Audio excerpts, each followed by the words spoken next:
Hey guys, today I pulled out my SIG P210 to talk about a little bit. A few weeks ago when I uploaded my shooting videos, one of them was of me shooting this thing, and I noticed that there weren't really any review videos of this gun, which is kind of surprising because, they're not really that rare and hard to find, so I was a little bit surprised that nobody had taken a few minutes to talk about these on YouTube yet. So just thought I'd put together a quick one, sort of just talk about SIG P210 here. If you're not really familiar with this gun, it's a single stack 9mm semi-auto, obviously, single action handgun. They're famous for being the Swiss Army's service pistol for about 40 years almost, 1949 to 1975. They were also used by the Danish Army, and I think they might still be somewhat in use, and a few different German police forces. So nowadays, though, they're mostly in the hands of collectors and competition shooters. They're extremely popular in Europe, especially in competition. So because of that, their collector appeal, they tend to fetch pretty high prices, and they're not one you see every day, but at the same time they're not really incredibly difficult to come across. So but they're very nice. This one is a P210-1. I'm not going to go into all of the nitty-gritty details about the variations and everything. You can go on Wikipedia and find information about that. Plus, I'll probably embarrass myself because there are whole communities of guys that collect these things, and I'll probably screw up somewhere. So this one, though, is a P210-1, which was, these were made in the early 50s. They're the commercial version of the Army gun. They're differentiated by having these nice wood grips and a high polish finish, which is the main reason I went for the -1, because the -2, which is the more common Army version,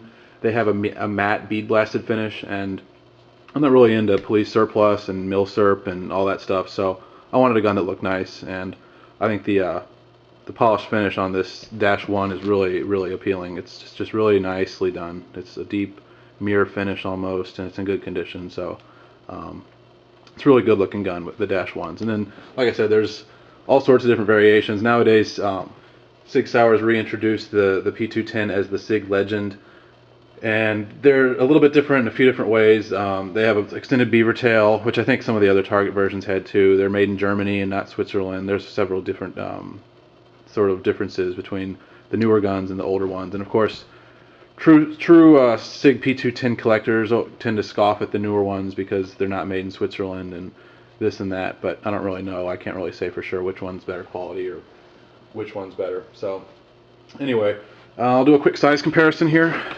Like I said, it's a 9mm handgun, so pull out my trusty old Beretta that I always do. So you can get a size comparison here. Let me sort of overlay them maybe. So that just gives you, it's generic sort of service pistol size, I would say. It is nice and thin feeling in the hand, I think, though.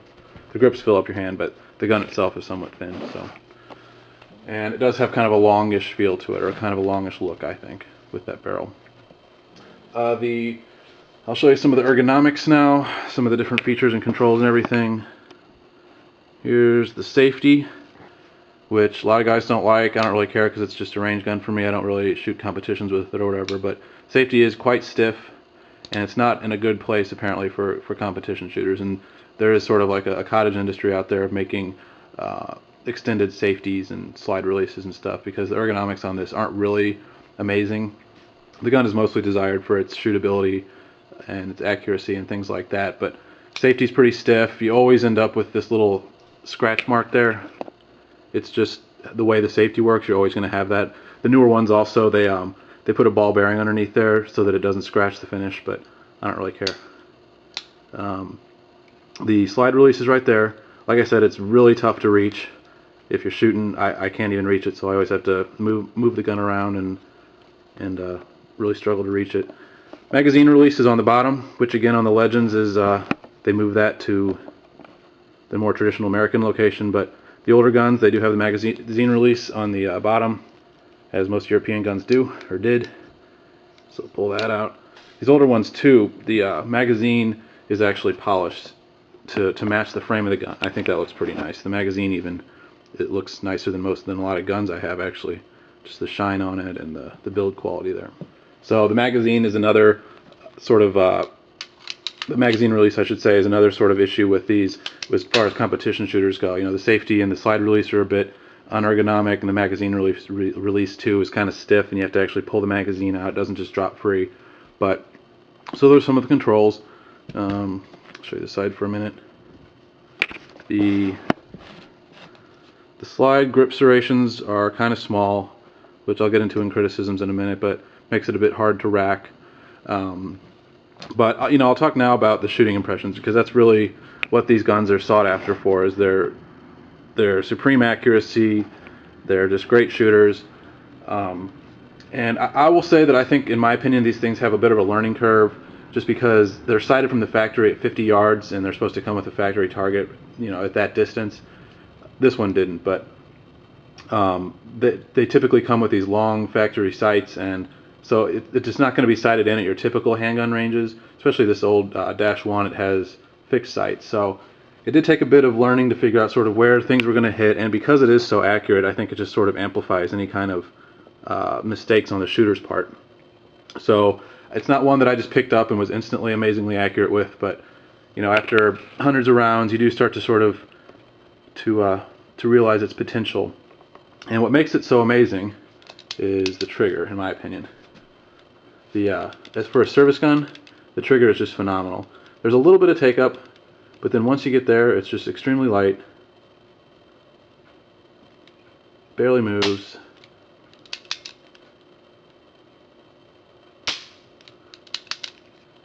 And it's just a trigger you don't really see on service guns a lot. They tend to be squishier, heavier, or whatever. But on these P210s, the trigger is just awesome. One thing I should have mentioned, I'll just go back now. There is a magazine, another safety, it's a magazine disconnect. So with the magazine out, the gun won't fire. But unlike say a Browning high power or something, the mechanism that works with the magazine disconnect, it doesn't affect the trigger pull at all. So there's no really incentive to fix that, unless you're carrying this as a defensive tool or something. But in a Browning high power, if you disconnect the magazine disconnect, so to speak, you can improve the trigger pull. On these things, it's not related. So the trigger pull is still amazing, even with that magazine disconnect there. But anyway, back to shooting. Another thing that makes this gun extremely accurate is the fact that the slide rides inside the frame. And you can see, I'll rack the slide back, that the slide is inside the frame here, which means that there's almost no motion, no play. It locks up extremely tightly, and it's really consistent from shot to shot. So that also really contributes to the high accuracy of these things. And I'll show you right here. See, it's when you're shooting, I can't reach my hands are pretty large, and I can barely reach the slide release. So bring that forward. So yeah, shooting it there, once you're able to sort of master it, it's extremely accurate. And like I said, they're sighted out to 50 yards. You can get 1 and 2 inch groups if you're good enough at 50 yards with these. So they really do live up to the hype of being extremely accurate, especially for a service gun. And that's why they are so collectible and sought after these days. I'll get into criticisms a little bit. My main criticism is something that I alluded to earlier, and it's rectified in later guns, like the Legend, and I think some of the later Target ones. But a lot of people experience this with these P210s is hammer bite.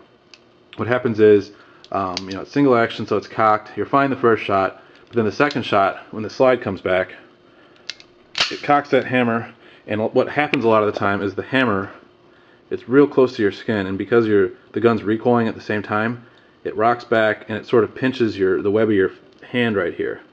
And I don't get it all the time, but I do get it somewhat frequently if I'm not being careful. So I tend to wear a glove when I'm shooting this. It isn't very comfortable to get hammer bite. It does hurt. So, and a lot of people do get that, especially I think bigger handed guys. Like I said, my hands aren't small, so it does bite, and that's definitely a shortcoming. Which you can get the newer ones with the extended beaver tail, but I'm kind of a traditionalist, a purist, and I like original guns. So I just decided to put up with it, and I do just tend to wear a glove when shooting it. Another shortcoming, single stack magazine. It only holds 8+1. They're expensive, hard to find. A couple other shortcomings that are kind of obvious, but really overall the gun, it's extremely well made. I mean, that was one of the first things I noticed actually when I was just racking the slide. I don't know if there's really a good way to demonstrate this on YouTube, but just the the sound of it and the feel of it is just like glass. Let me drop the magazine, that'll make it a little easier. But racking the slide, it's just so smooth. It's just, I mean, it's just like it's on ice or something, and it just fits together so tightly. The build quality is just really superlative in these guns, and especially I think the earlier -1 with the polished finish. It's just the really nice, just build quality, construction, everything about it. So I mean, there's a reason that they're expensive and highly desirable, but still, I consider that to be a shortcoming that they are so expensive. So, you know, in conclusion, they are brilliant performers.